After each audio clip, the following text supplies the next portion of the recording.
Olá, seja bem-vindo ao Fórum. O câncer se destaca entre as doenças que mais crescem em número de incidência no Brasil. De acordo com a Organização Mundial da Saúde, mais de 20 milhões de pessoas serão diagnosticadas com a enfermidade até o ano de 2030. E tem mais. Estima-se que até o final de 2015, o país vai contar com mais de 570 novos casos da doença. Quais os direitos sociais das pessoas que convivem com o câncer? Vamos assistir uma reportagem que mostra um pouco o caso de Dona Maria Lucília, que foi diagnosticada com a doença há 21 anos, mas até os dias de hoje tem a sua rotina afetada. No Brasil, a pessoa que tem câncer é amparada por uma série de leis, mas nenhuma específica sobre a doença. É por meio dessas legislações que a pessoa pode conseguir ter alguns benefícios. Dona Maria Lucília buscou ajuda.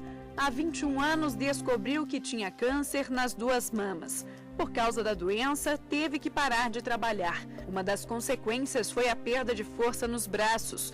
Hoje, com dificuldade, corta cabelos para completar a renda de casa. Eu fico com uma mesada de 375 e a ajuda da minha filha. O benefício do passe livre, você vai, como a gente depende também de consulta no SUS, às vezes o médico não vai. Em exame que você vai pegar resultado, ele não ficou pronto, então você tem que voltar depois. Ele ajuda muito, né, já que tem uma assistência que nós temos que ter para o resto da vida. E para falar mais sobre o direito das pessoas que têm câncer, eu recebo aqui no estúdio Luiz Cláudio Rios Pimentel, advogado especialista em direito médico, e Diego Cerulli, secretário-geral do Instituto Brasiliense de Direito Previdenciário e integrante da Comissão de Seguridade Social da Ordem dos Advogados do Brasil, do Distrito Federal. Obrigado pela presença dos senhores. Eu gostaria de começar falando sobre esses benefícios destinados a pessoas com câncer. Não existe uma série de benefícios específicos para essa doença? Isso faria alguma diferença no tratamento? Sem dúvida nenhuma. O interessante é que no início da reportagem nós vimos aquela paciente falando sobre alguns benefícios e ela falou uma coisa muito importante que é o prazo. O tempo que ela já trata dessa doença já há 21 anos. Então, veja bem que de 21 anos atrás para hoje, muita coisa mudou na lei. Outro aspecto que falou na reportagem também foi com relação a uma legislação específica para esse tipo de situação. A gente observa que as leis, elas pegam carona em outros diplomas legais, como, por exemplo, no Código de Processo Civil, pela prioridade, na questão do Código Tributário, a isenção em alguns benefícios em cima do recolhimento tributário para esses pacientes de câncer, especificamente, que pegam carona também com pacientes de determinadas doenças graves também. Então, o Brasil precisa evoluir muito ainda para conseguir alcançar o benefício esperado e necessário para atender toda essa população que passa por essa situação. O câncer tem essa característica, de um modo geral, de ser uma doença que se estende muito o tratamento? Na realidade, ela se estende e a gente não sabe nem quais são os desdobramentos que vão dar em cima da família que cuida de um paciente com câncer. A gente observa que o período do diagnóstico, do tratamento e da vida após a cura, ou mesmo a manutenção desse tratamento, traz um desdobramento terrível na vida da família. Movimenta toda a família em prol desse paciente. Então, as pessoas, elas conseguem benefícios não somente e especificamente para o paciente, mas para aquelas pessoas que assistem também o paciente. Um cuidador, um pai, os dependentes e todo o núcleo familiar, ele tem que ser atendido com relação a esses benefícios. Quais são os benefícios que normalmente são estendidos às famílias, já que o doutor lembrou bem? Por exemplo, a aposentadoria é algo que pode ser pedido também para o cuidador? Sim, aposentadoria ao cuidador, não. Mas hoje a Lei 8.213, que regula os benefícios do regime geral de previdência, aqueles do INSS, tem direito ao auxílio acompanhante, que nós chamamos, com um adicional de 25% sobre a aposentadoria por invalidez. Hoje os tribunais, especialmente a Turma Nacional de Uniformização dos Juizados Especiais Federais, já tem entendido que esses 25% pode inclusive ser estendido a outras espécies de benefícios, com aposentadoria por tempo de contribuição e etc. Aposentadoria por idade, aqueles casos em que a pessoa aposentou e logo depois contraiu câncer ou contraiu lá na frente, hoje necessita do auxílio de um terceiro. Hoje, ao servidor público, não existe este benefício de 25%. O servidor público que aposentou de forma proporcional e que esteja com câncer tem direito a integralizar a aposentadoria, caso ele tenha aposentado proporcionalmente. Essa aposentadoria para o paciente, em que momento que ela pode ser pedida? Assim que se consegue o diagnóstico? É algo relativamente simples e rápido de se conseguir? Deveria ser simples e rápido, mas muitas vezes o INSS faz questão de turbular o processo administrativo, gerando várias demandas judiciais, né? A partir do momento que a pessoa se vê diagnosticada com a doença, com o câncer, existem algumas prerrogativas, como, por exemplo, a isenção de carência. Para isso, a pessoa não precisa cumprir as 12 prestações mensais do INSS para ter direito. Se ela foi diagnosticada com câncer com 2 meses que se filiou, ela tem direito a ter a isenção dessa carência, certo? Entre outros benefícios que a pessoa poderia ter. Mas a partir do momento que ela descobriu a doença instalada, ela tem direito a requerer a aposentadoria por invalidez. E no INSS ela vai passar por perícias, vai ser avaliados os documentos, os exames, os laudos médicos, para ver se ela realmente tem direito e em qual grau essa doença está, se ela é curável ou não, se ela está em metástase ou não. O que é muito difícil de se arbitrar. Perfeito. Havendo uma possibilidade de cura, os benefícios são suspensos, então? Não, os benefícios, hoje, já por decisões muito recentes, eles já deixaram de ser suspensos com relação a isso. Agora, o interessante ressaltar é o seguinte, que nós, pessoas que estamos em pleno gozo da nossa saúde, já temos dificuldades em resolver todos esses problemas, até mesmo de aposentadoria. Imagina uma pessoa que está numa condição de hipervulnerabilidade. Hipervulnerabilidade com relação a todos os aspectos da vida social. Com relação ao plano de saúde, com relação ao INSS, com relação à sobrecarga tributária que o país tem, com relação ao atendimento médico. Então, o Brasil, ele já desenvolve uma política de proteção e uma política de atenção específica ao paciente do câncer há mais de 100 anos. Desde a década de 20 que isso vem sendo adotado em benefício do paciente do câncer. Só que o que a gente observa é que, com toda essa carga emocional que essa situação já acomete ele e a família também, é difícil a gente falar em tramitar, em pleitear alguma coisa por meio da justiça. Gostaríamos nós que o Brasil estivesse a tal ponto que as coisas pudessem ser resolvidas de forma administrativa e rápida, porque nós, operadores do direito, nós caminhamos de forma muito mais lenta do que a evolução da doença, exatamente, do que a evolução da medicina. Então, esses são questionamentos durante o tratamento que aparecem com relação a inovações tecnológicas, com relações a remédios, a medicações. Imagine você que quando a gente fala do processo de reconstrução da mama após uma cirurgia, imagine você que até pouco tempo atrás isso era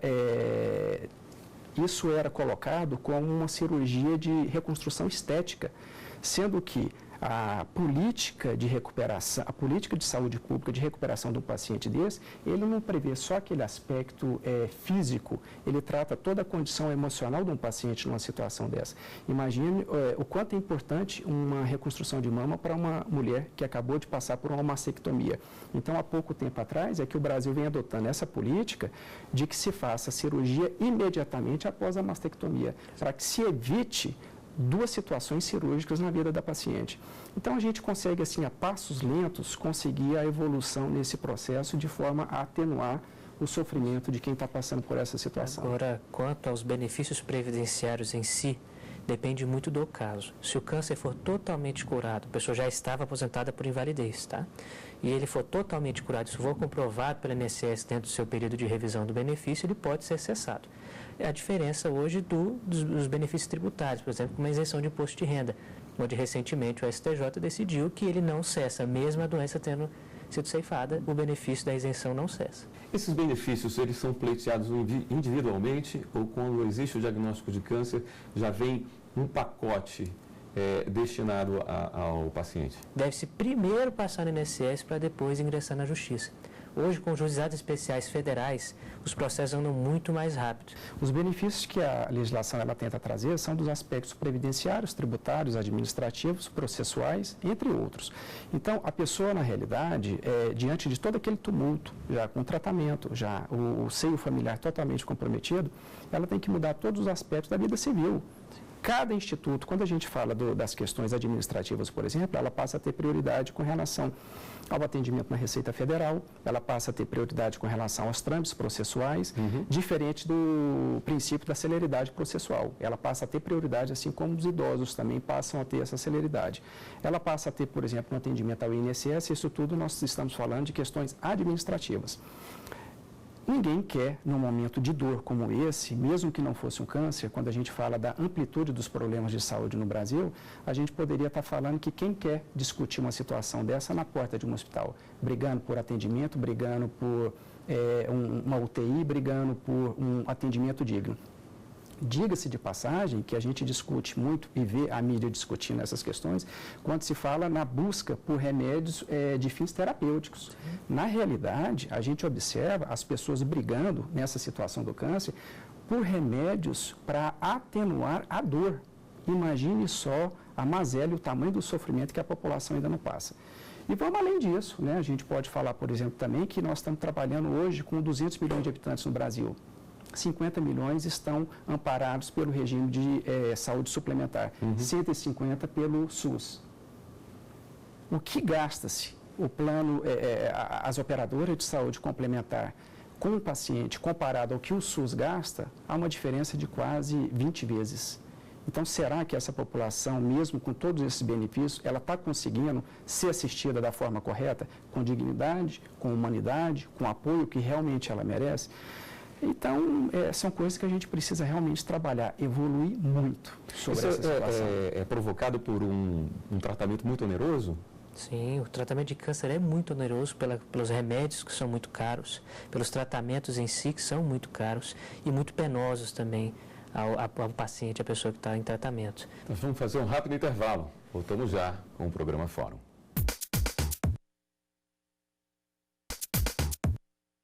O Fórum está de volta e conversa hoje sobre o direito das pessoas que têm câncer. Me permitam provocá-los um pouquinho. Essa doença tem umas características muito próprias.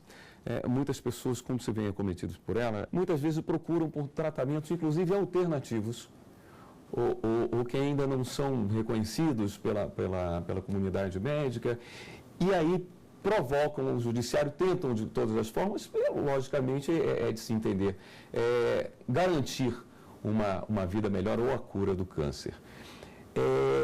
Essas situações também não precisam de um bom filtro no judiciário? Sem dúvida. E é o que está acontecendo recentemente com a fosfoetanolamina, que está aí sendo questionada e batendo na porta do judiciário. Quando você fala isso, a gente consegue fazer assim um apanhado geral da judicialização da saúde no país, esse processo que passa. Eu costumo fazer um comentário de que não é a saúde que está sendo tratada dessa forma judicializada. A nossa vida. Nós estamos resolvendo as nossas vidas nos tribunais. É isso que está acontecendo. E muitas vezes um paciente chega diante do juiz e demonstra toda aquela situação da doença, o estado dele, e o juiz se sensibiliza com aquilo. Na realidade, precisa sim de um filtro sério, um filtro coerente, um filtro técnico, para que o juiz consiga entender qual é o benefício que realmente ele vai dar. Porque imagine você se o juiz determina que forneça-se aquele remédio off-label, ou fora de previsão, ou fora de condições técnicas de atendimento, muitas vezes ele pode estar causando um dano maior à saúde do paciente do que o benefício pela autorização de que se conceda aquele tipo de medicamento. Então, são as situações. Os órgãos não se comunicam, a Anvisa não se comunica, os institutos não se comunicam, é a burocratização de tudo. Então, a gente precisa realmente de um corpo técnico mais específico para que trate dessa situação. Na realidade, são processos lentos, mesmo porque quando a gente trata de medicação para essas doenças graves, envolvem muitos interesses. E a gente não sabe certamente qual que é o interesse predominante em cima disso tudo. O que a gente percebe é que os juízes, eles têm se sensibilizado de forma muito positiva no atendimento dessas demandas. Quais seriam os benefícios desejáveis para pessoas com câncer que ainda não estão à disposição? Por exemplo, recentemente foi interposta pela Federação dos Aposentados de Brasília, em conjunto com a Associação dos Portadores de Alzheimer, a ABRASDF, e a Associação Brasileira dos Deficientes Visuais, um projeto de lei que